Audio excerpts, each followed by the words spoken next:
On top of everything else, we do acrobatics here on the platform. Thank you for that amazing song. Let's give them another hand.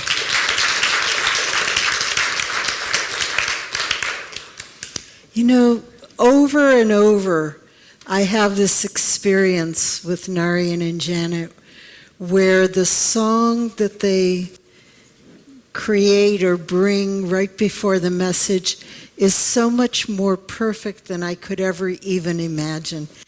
And there's one of those moments of knowing that there is so much more going on here than meets the eye, right? That there is a power and a presence. There is a divine intelligence that orchestrates what happens here in this community far beyond anything that we could sit down and plan out. It's just amazes me.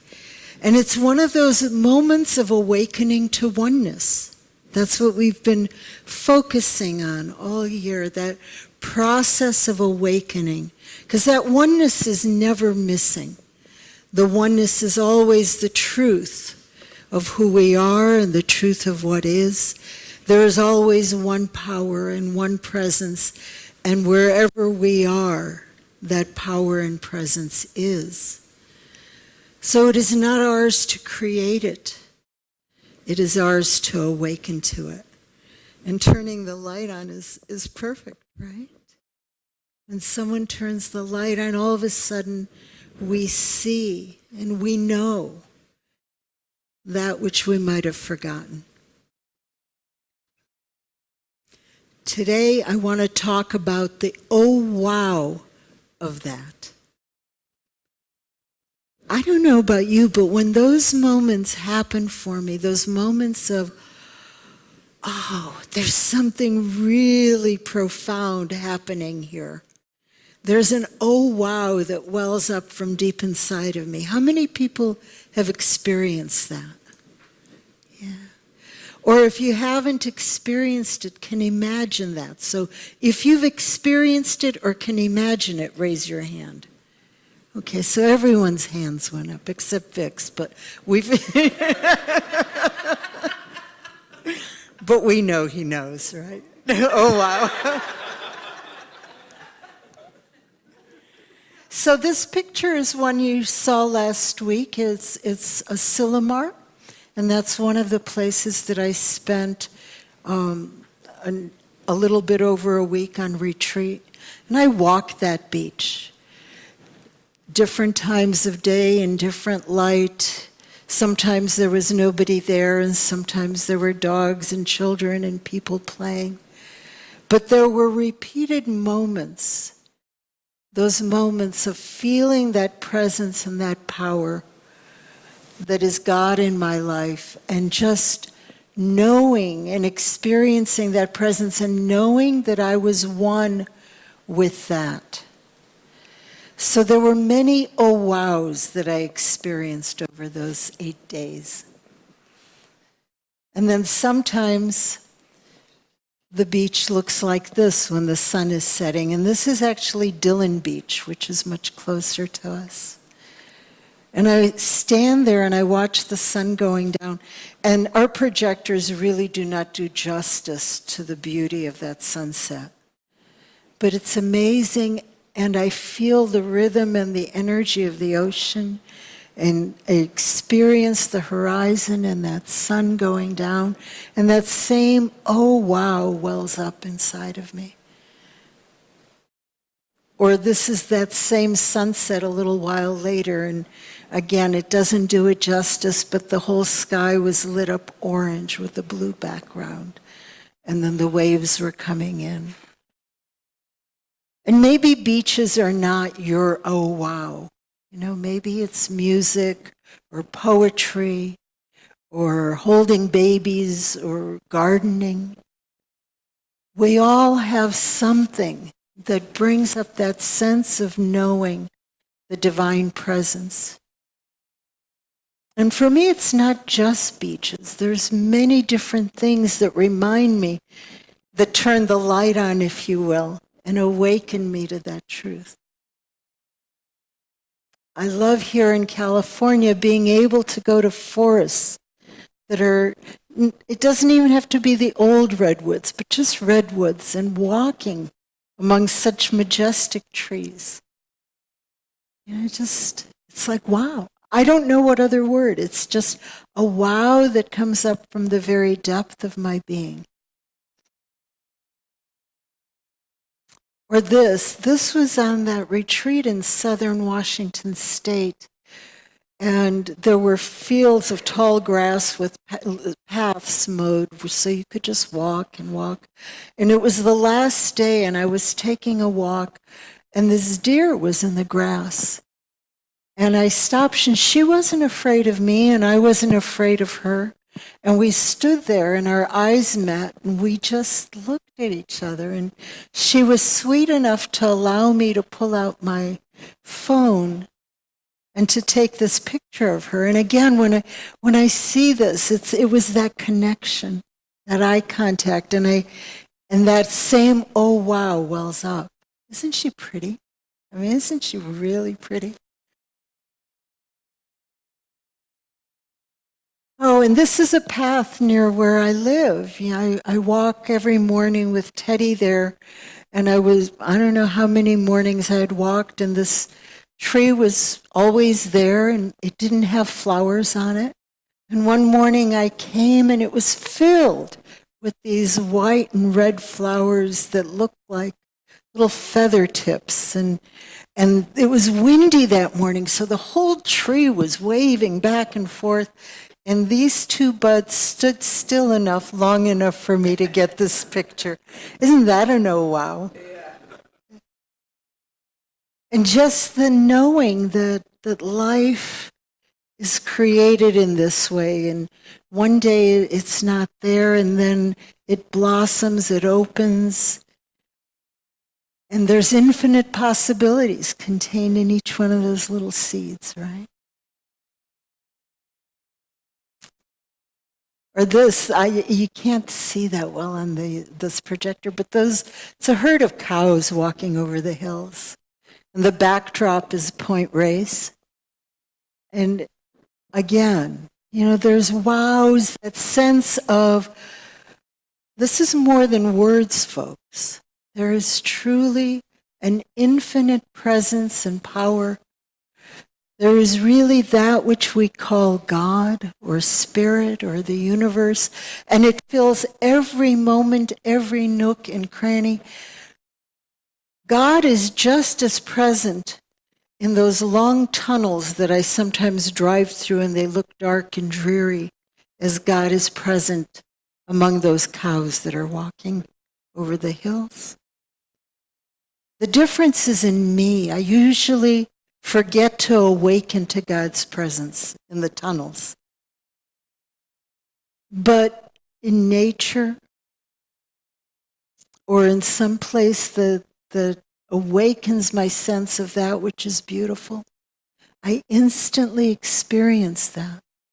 I am so grateful to the people that put cameras on phones.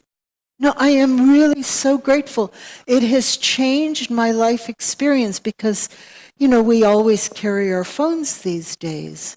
And so that means I always carry my camera. And when I carry my camera, I look for those things that inspire me. I look for those moments that I'm filled with spirit and I want to take a picture. So what happens is I become more aware. And I will awaken many more times a day than I used to before I carried my camera on me at all times. Because it's a matter of remembering, it's a matter of awakening, and it's a matter of finding a practice that helps me remember. So I am so profoundly grateful to whoever came up with that idea. It has deepen my spiritual understanding in ways that I can't begin to describe. And this, again, the projector doesn't do it justice, is a picture of the clouds around the star constellation Pleiades. And I have to confess, I didn't take the pictures, so. But I liked it. The stars inspire me, and my camera won't take pictures of stars, so I borrow this one. But it's in a wow. Look that up online. It's really a beautiful picture. The clouds over Pleiades. Has everybody heard of Pleiades? It's a constellation in a different galaxy. If you own a Subaru, those 7 stars are the emblem on the Subarus. So if you don't know what it is, go look at someone's Subaru.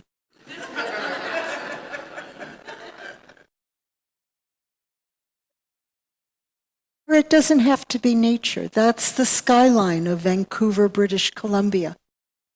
There's a little island within the city. And my son and his family live on that island, so I go walking along, and that's the skyline. I mean, it's just like, wow, you know. The creativity that flows through people is the creativity, the creative power that is God, and we get things like this out of it.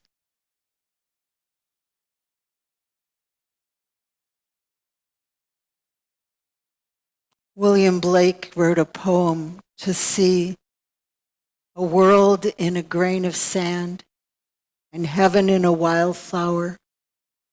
Hold infinity in the palm of your hand and eternity in an hour. That's what he was writing about, the way these moments in physical time break through and allow us to see beyond the veil, allow us to know the God that is ever.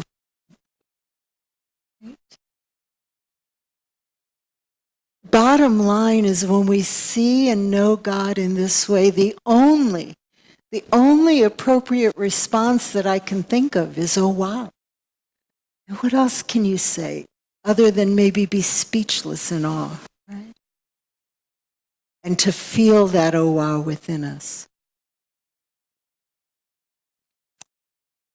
So this morning, I'd like everybody to think back to earlier this morning, to the first time you looked in a mirror. Close your eyes and think back to that moment. And I'd like you to remember what came up inside of you, what you felt, what words, what thoughts went through your mind. You don't have to share it, but how many people looked in the mirror and said, oh, wow. And that sense of the divine breaking through just overwhelmed you and inspired you. Raise your hands. Oh, come on. Don't we believe that we're one with God? How many people believe that we are one with God, that the divine shines through us? All right. So how many people looked in the mirror and said, oh, wow.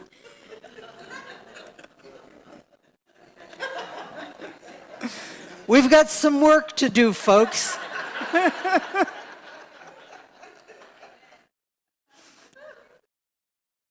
I've told this story before, but I know not everyone has heard it. So those that have heard it, please bear with me. But once upon a time, I had a bird. Actually, my son had a bird for about 3 weeks, and then he went to college. And then her name was Kona.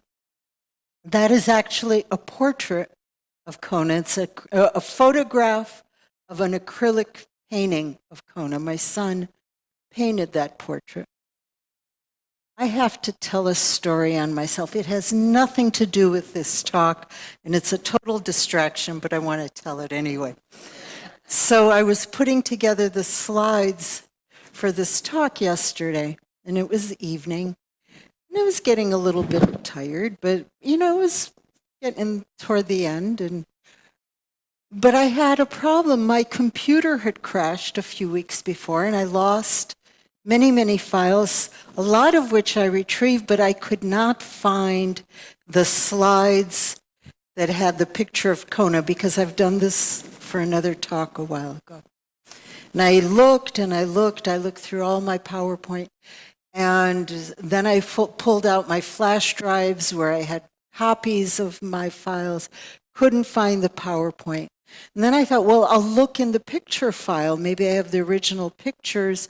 And I went through the picture file, and I went through 2 or 3 backup floppy disks, and I'm not finding this picture of the photograph of Kona. And the whole time I knew I could go online and just clip a picture of a blue and gold macaw, but I wanted you to see the actual portrait that was painted. And so after a couple hours of this, I'm over there, well, I guess I just can't do it. And then it hit me that the portrait was hanging on my kitchen wall.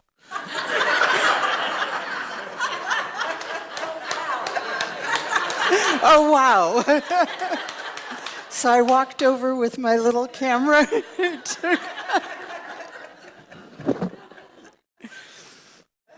That's why moments of inspiration are so precious, right? So anyway, the story behind that portrait is, before I even do that, I want, for those who haven't heard this, to know that this bird, Kona, is a blue and gold macaw, and research has shown that they have the equivalent IQ to a 3 or 4-year-old child. That's where they test. So what I was experiencing with her, because I didn't know about birds, she was teaching me. And I strongly got the sense that there were many times that when she spoke, she knew what she was saying. And then to have that borne out by research and the people who study them made me feel good, because it felt a little woo-woo to me, because I went into my experience with her thinking that she was like a parrot. She just said back to you what you said to her. One of the first times I realized she knew that there were many times that she knew what she was saying was Christmas time, and she was just starting to talk. She was a little, maybe 3 years old, a little bit older. And she was on her perch. She had a perch kind of like the height of those microphones. And the Nutcracker Suite was playing in the background. Does everyone know what the Nutcracker? Okay. It's very melodic, and, and it's a happy music, and there are many tracks, and she was listening to them, and she was dancing to the music.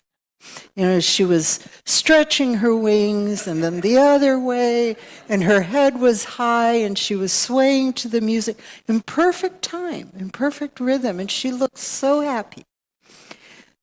One track ended, and the very next one was the battle scene. And that's the only piece that's not melodic and happy. And so this battle scene music started, and these clashing noises. She stopped dancing, and her head was kind of shaking, and she was looking around. And she finally stopped, and on top of her lungs yelled, "Stop it! I said stop it!" I had never taught her to say that. I mean, there were times when I said to her, "Stop it," but that combination and the timing, I'm like, oh. So I started paying attention to what she said. So the day that I got the gift of this portrait, it came wrapped in brown paper with the ribbon around it, and I was unwrapping it. The portrait is about this big. I was unwrapping it, and Kona was on a perch just behind me, and I could see her. And I unwrapped it and was holding this portrait of Kona, and I saw her reaction. Instantly, her eyes got big. She spread her wings. She bent down, and she said, "Oh, wow, hello, Kona."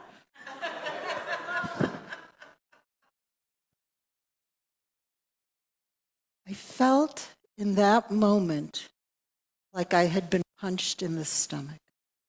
My whole body reacted to that, because I knew instantly that if that had been a portrait of me, there is no way on earth I would have been able to say, oh, wow, hello, Dalia.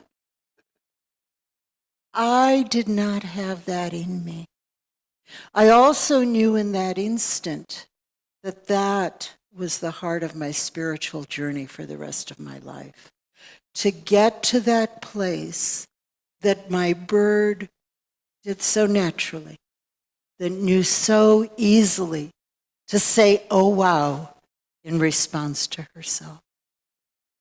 I also knew, I was working as a psychologist then, that the people who were coming to see me in my private practice, it really didn't matter what issue they were coming with. It really didn't matter if there was a diagnosis or not. It really didn't matter what symptoms they were describing. I mean, all of those got tweaked in one way or another, but that the heart of the journey that I was supporting them in was the journey to know that they were an expression of the divine, and that the only appropriate response to each of them was, oh, wow. Oh, wow. I believe that that is at the heart of all of our journeys. Because just like God is ever present in the tunnels as well as at the sunsets, it's ours to develop a practice of awakening to it and knowing that presence, that power in all things. But most of all, to know that power and that presence that expresses through us in each and every moment. And if, oh wow, is the only appropriate response to the presence of God, then oh wow is the appropriate response to ourselves, right? And it is a journey, isn't it? It's a journey. Like I said, we have some work to do. So going forward, this is the goal in the morning. When you get up and you first see yourself, that your heart just opens up, your soul is just overflowing, and from deep within you, just like with Kona, comes an, oh wow, oh wow.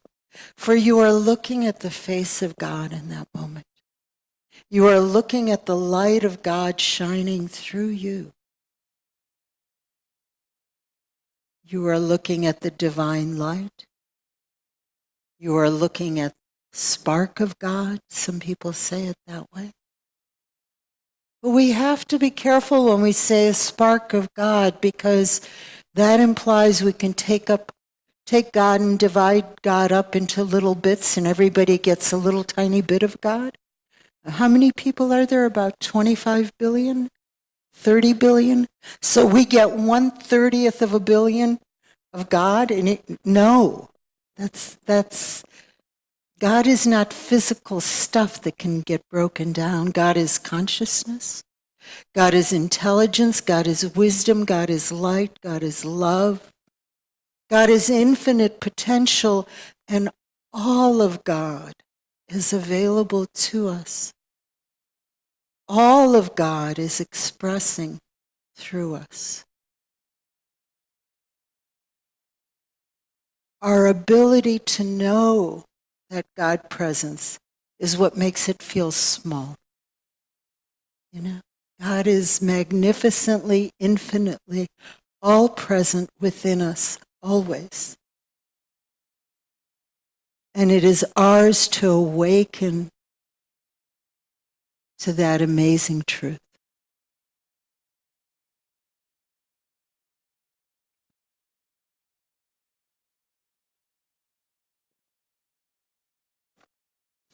I can't read that, so I have to look this up.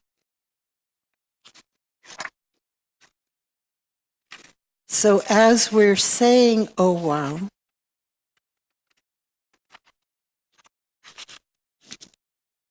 use two hands here. Yeah, okay. I just, so one of the things is, tool for getting there, to a practice. And it's what we say here at this service every Sunday. I am a beautiful child of God, perfect in every way. And what made me think that this might be a really good tool to use to get there is something that Adele taught me. Adele is about 6 years old now. When she was about 3, she came up for the first time and lit the Christ candle, 2 or 3. And I was so amazed by her confidence and her joy. And she stood there just beaming as we blessed her with this blessing. And she knew the words and she said the blessing back. And after the service, I went up to Adele and I said, Adele, you did such a great job lighting the Christ candle. And she looked up at me. She goes, I know. She has it, you know? She has it. I mean, how many of us are able to take in a compliment and look at someone and say, I know? Yeah? So the imp in me says to Adele, so do you want to do a talk sometime soon? Also, she got serious and she thought about it and looked up and said, yes. I talked to Mike, I shared this story, and he said, you know, every morning when she gets up and looks at the mirror, we say this together, and she learns to say this to herself as she's looking in the mirror. I am a beautiful child of God, perfect in every way. And she says it every morning as a practice, and it's become a part of how she knows Adele. So if it's worked for Adele, because it's hard to get up and say, okay, I'm going to generate an oh wow. Those oh wows come up spontaneously. But we can have a practice, and that's a beautiful affirmation. There are others. You know, I am the breath of God. God is breathing through me right now. I am an expression of the perfect life of God. God and I are one. Whatever affirmation would work for you to help you remember who you are. I recommend that as a practice. Because we look in the mirror anyway, we may as well turn it into something really beautiful. And then my thought is if we do this often enough, one morning we'll get up, look in the mirror, and say, oh, wow. Together? Oh, wow. Yeah.